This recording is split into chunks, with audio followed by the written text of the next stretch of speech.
आपको दीपावली की ढेरों शुभकामनाएं। आज आप सुनेंगे दीपावली की सभी पौराणिक कथाएं। दीपावली की इन कथाओं को सुनने मात्र से पूरे वर्ष भर घर में माता लक्ष्मी का आशीर्वाद बना रहता है। इन सभी कथाओं का अपना अलग अलग महत्व है। दीपावली की पहली पौराणिक कथा के अनुसार एक नगर में एक ब्राह्मण और एक ब्रह्माणी रहते थे। दोनों ने अपने घर के मंदिर में गणेश जी और माता लक्ष्मी को बिठाकर रखा था।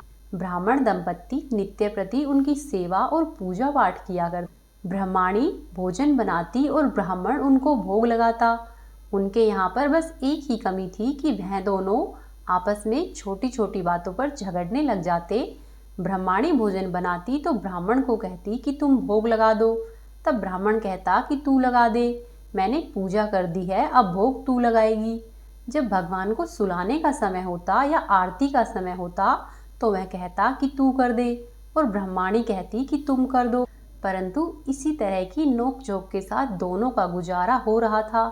कार्तिक का महीना था और दीपावली का दिन आया तो ब्रह्माणी ने भोजन बनाया और ब्राह्मण को कहा कि तुम भोग लगा दो।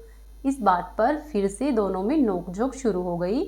गणेश जी ने जब उन दोनों की नोक-झोंक सुनी तो गणेश जी माता लक्ष्मी से बोले कि ये दोनों तो बहुत लड़ते हैं, हम ऐसा करते हैं किसी और घर में जाकर आसन ग्रहण करते हैं। फिर दोनों ही वहां से चल दिए और कुछ दूरी पर ही एक घर में पहुंचे तो देखा कि वहां पर देवरानी और जेठानी आपस में लड़ रही है और घर का पूरा आंगन गंदा पड़ा है और जूठे बर्तन इधर उधर बिखरे हुए पड़े हैं। भोजन पानी की कोई भी व्यवस्था नहीं है। ऐसा देखकर लक्ष्मी जी बोली कि मैं तो यहाँ पर बिल्कुल नहीं रहूंगी।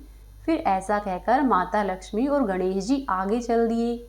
आगे गए तो दूसरे घर में बहू अपनी सास से लड़ रही थी और चौका बर्तन सब कुछ ऐसे ही पड़ा था। भोजन पानी का कोई नामो निशान ही नहीं था। इसी तरह से गणेश जी और लक्ष्मी माता तीसरे घर में गए तो वहां पर ननद और भाभी आपस में लड़ रही थी। फिर माता लक्ष्मी और भगवान गणेश जी चौथे घर में गए तो वहां पर भाई भाई आपस में लड़ रहे थे। वे दोनों जहां भी जाते कुछ न कुछ बुरा ही मिलता। तब माता लक्ष्मी बोली कि गणेश जी, हमें घूमते हुए सुबह से शाम हो गई है, परंतु अभी तक कोई ठिकाना ही नहीं मिला, कहीं पर भोजन पानी भी नहीं मिला है। चलो ऐसा करते हैं, वापस से ब्राह्मण और ब्रह्माणी के घर चलते हैं। तब गणेश जी ने कहा ठीक है। ऐसा कहकर दोनों ब्राह्मण और ब्रह्माणी के घर पर वापस आ गए। अंदर से पकवानों की बहुत अच्छी खुशबू आ रही थी। माता लक्ष्मी और गणेश जी ने द्वार खटखटाया तो ब्रह्माणी बोली कि मैं अब द्वार नहीं खोलूंगी, पहले तो आप दोनों चले गए और अब यहाँ पर क्यों आए हो। तब माता लक्ष्मी और गणेश जी बोले कि ब्रह्माणी, अब हम लोग नहीं जाएंगे। पर ब्रह्माणी होशियार थी, वह बोली कि मैं नहीं मानती, आप लोग दोबारा चले जाओगे, पहले मुझे वचन दो तब ही मैं द्वार खोलूंगी। तब माता लक्ष्मी बोली कि मांगो, तुम क्या मांगती हो। तब ब्रह्माणी बोली कि अन्न दो, धन दो, लक्ष्मी दो, दूध कढ़ावन दो, पूत पालन दो, लाभ लश्कर दो, 12 वर्ष की मेरी काया हो जाए और 12 वर्ष की पंडित की काया हो जाए, मुझे ऐसा वचन दो। तब माता लक्ष्मी ने कहा कि जा ब्रह्माणी, तुझे वचन दिया। ऐसा सुनकर ब्रह्माणी ने द्वार खोला। तब माता लक्ष्मी और भगवान गणेश जी अंदर आ गए। तब माता लक्ष्मी ने ब्रह्माणी से कहा कि ब्रह्माणी, तूने तो हमें ठग लिया, परंतु अब तुझे वचन दिया है इसीलिए तुझे यह सब कुछ प्राप्त होगा। लेकिन एक बात याद रखना कि आज के दिन यानी कि दीपावली की रात को अपने घर के आंगन में चौमुखा दीपक जरूर जलाना और वह दीपक पूरी रात भर जलाकर रखना। ऐसा करने से तेरी 7 पीढ़ियों तक मैं यहीं पर विराजमान रहूंगी।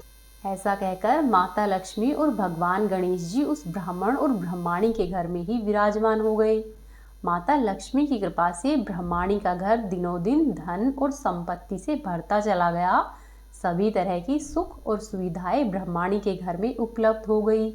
हे माँ लक्ष्मी, जैसा आप उस ब्रह्माणी पर टूटी है वैसे ही सभी पर टूटना। इस कहानी को कहने वाले, सुनने वाले और होकारा भरने वाले सब के घर में अपना वास रखना।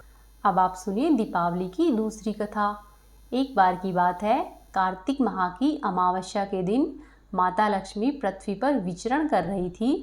परंतु अंधकार अधिक होने के कारण माता लक्ष्मी को दिशा का ज्ञान सही से नहीं हो पाया। तब उन्होंने सोचा कि ऐसा करती हूँ, अपने घर पर कल जाऊंगी, आज रात्रि के लिए यहीं पर विश्राम करती हूँ। ऐसा सोचकर माता लक्ष्मी कहीं पर विश्राम करने के लिए जगह ढूंढने लगी। तब रास्ते में चलते चलते उन्हें एक जगह पर कुछ रोशनी दिखाई दी। माता लक्ष्मी उसके नज़दीक जाती है तो देखती है कि वह एक झोपड़ी है और एक वृद्ध स्त्री अपने घर के बाहर दीपक जलाए हुई थी और उसने दरवाज़ा खुला रखा था। वह स्त्री आंगन में बैठकर चरखा काटकर सूत बुन रही थी। तब माता लक्ष्मी उस वृद्ध महिला से कहती है कि क्या आज रात को मैं यहाँ पर रुक सकती हूँ। तब वृद्ध महिला माता लक्ष्मी के विश्राम करने के लिए स्थान देती है और बिस्तर आदि की व्यवस्था करती है। देवी लक्ष्मी वहाँ पर विश्राम करने के लिए रुक जाती है। माता लक्ष्मी वृद्ध महिला की सेवा भाव से प्रसन्न होती है और साथ ही माता लक्ष्मी इस बात से बहुत प्रसन्न होती है कि पूरे नगर में केवल इन्हीं के घर पर दिया जला हुआ था। माता लक्ष्मी वृद्ध महिला के स्वभाव और उसकी सेवा भाव से बड़ी प्रसन्न होती है। वहीं वह वृद्धा अपना काम करते करते थक कर सो जाती है। अगले दिन जब वह वृद्धा जागती है तो देखती है कि उसके घर में जो अतिथि थी वो जा चुकी है और अब उसकी साधारण सी झोपड़ी महल में बन चुकी है। उसके घर में धन और धान्य की कोई कमी नहीं थी। उसके घर में हर चीज़ की भरमार हो जाती है। माता लक्ष्मी वहाँ से कब चली गई उस वृद्धा को पता ही नहीं चला। तब माता लक्ष्मी उस वृद्धा को दर्शन देती है और कहती है कि हे वृद्धा माँ, कार्तिक अमावस्या के दिन जो भी अंधकार में दीपक जलाता है और प्रकाश से मार्ग को उज्जवल करता है, उसे मेरा आशीर्वाद सदैव प्राप्त होता है। उसके बाद से हर वर्ष कार्तिक अमावस्या को रात में प्रकाश उत्सव मनाने और देवी लक्ष्मी के पूजन की परंपरा चली आ रही है। इस दिन माता लक्ष्मी के आगमन के लिए पूजा पाठ और घर के दरवाजों को खोलकर रखना और घर के चारों ओर प्रकाश रखना अत्यधिक ही शुभ फलदायी होता है। बोलिए माँ लक्ष्मी की जय। अब आप सुनिए दिवाली की अगली कथा। एक बार की बात है, एक साहूकार था। साहूकार के एक बेटी थी। उसकी बेटी प्रतिदिन ही पीपल में जल चढ़ाने जाया करती। उस पीपल पर लक्ष्मी जी का वास माना जाता। एक दिन माता लक्ष्मी प्रकट हुई और उस लड़की से बोली कि तुम ऐसा करो, मेरी सहेली बन जाओ। तब साहूकार की बेटी बोली कि मैं अपने पिता से पूछकर तुम्हें बताऊंगी। तब लक्ष्मी जी ने कहा कि ठीक है। साहूकार की लड़की अपने घर पर आई और अपने पिता से बोली कि पिताजी, मुझे लक्ष्मी माँ ने सहेली बनने के लिए कहा है। तब साहूकार ने कहा कि ठीक है बेटी, बन जाओ। तब अगले दिन साहूकार की बेटी ने लक्ष्मी माँ के पास आकर उसकी सहेली बनना स्वीकार कर लिया। इसी तरह से धीरे धीरे कुछ दिन बीते और एक दिन माँ लक्ष्मी ने साहूकार की बेटी से कहा कि तुम ऐसा करो, मेरे घर पर भोजन के लिए आ जाओ। तब साहूकार की बेटी ने कहा कि मैं अपने पिता से पूछकर बताऊंगी। और साहूकार की बेटी जब अपने घर पर गई तो उसने पिता से पूछा। उसके पिता ने जाने की आज्ञा दे दी। अगले दिन साहूकार की बेटी माता लक्ष्मी के साथ उनके घर पर चली गई।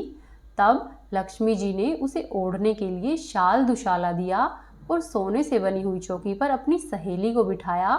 सोने की थाली में उसे अनेक प्रकार के व्यंजन खिलाए। फिर जब साहूकार की बेटी अपने घर पर लौटने लगी तो लक्ष्मी जी ने कहा कि तुम अपने घर पर मुझे कब बुला रही हो। तब साहूकार की बेटी ने कहा कि मैं अपने पिताजी से पूछकर तुम्हें बता दूंगी। अगले दिन साहूकार की बेटी ने अपने पिताजी से पूछा तो वह बोला कि ठीक है बेटी, तुम उन्हें बुला लो। साहूकार की बेटी ने जाकर माँ लक्ष्मी को यह बात बता दी कि अगले दिन आप मेरे घर पर आ जाना। साहूकार की बेटी यह कहकर अपने घर तो आ गई, परंतु वह उदास थी कि मैं उनके लिए शाल दुशाला कहाँ से लाऊंगी, उनको कहाँ पर बिठाऊंगी, हमारे घर तो कुछ भी नहीं है। ऐसा सोचकर साहूकार ने कहा कि बेटी, तुम उदास मत हो, गोबर और मिट्टी से चौका लगाकर सफाई कर लो और चौमुखा दीपक जलाकर माता लक्ष्मी का नाम लेकर बैठ जाना। लड़की ने वैसा ही किया। गोबर और मिट्टी से चौका लगाकर सफाई की, चौमुखा दीपक जलाकर माता लक्ष्मी का नाम लेकर बैठ गई। तभी वहां पर एक चील आई। उस चील ने अपने मुंह में रानी का नौलखा हार पकड़ा हुआ था।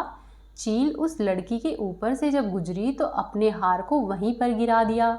साहूकार की बेटी ने उस हार को देखा और उस हार को बेचकर वह सोने की चौकी, सोने का थाल, शाल दुशाला और 3600 प्रकार के व्यंजन लेकर आ गई। थोड़ी देर बाद जब शाम हुई तो माता लक्ष्मी और गणेश जी दोनों ही उनके घर पर आए। साहूकार की बेटी ने बैठने के लिए चौकी दी, तब गणेश जी तो बैठ गए परंतु माँ लक्ष्मी नहीं बैठी। माँ लक्ष्मी ने चौकी पर बैठने से मना कर दिया और कहा कि इस पर तो राजा और रानी बैठते हैं। तब साहूकार की बेटी ने माता लक्ष्मी से बहुत आग्रह किया, तब जाकर माता लक्ष्मी चौकी पर बैठी। साहूकार की बेटी ने माता लक्ष्मी और गणेश जी की खूब खातिरदारी की और पूरे मन से उनको भोजन कराया।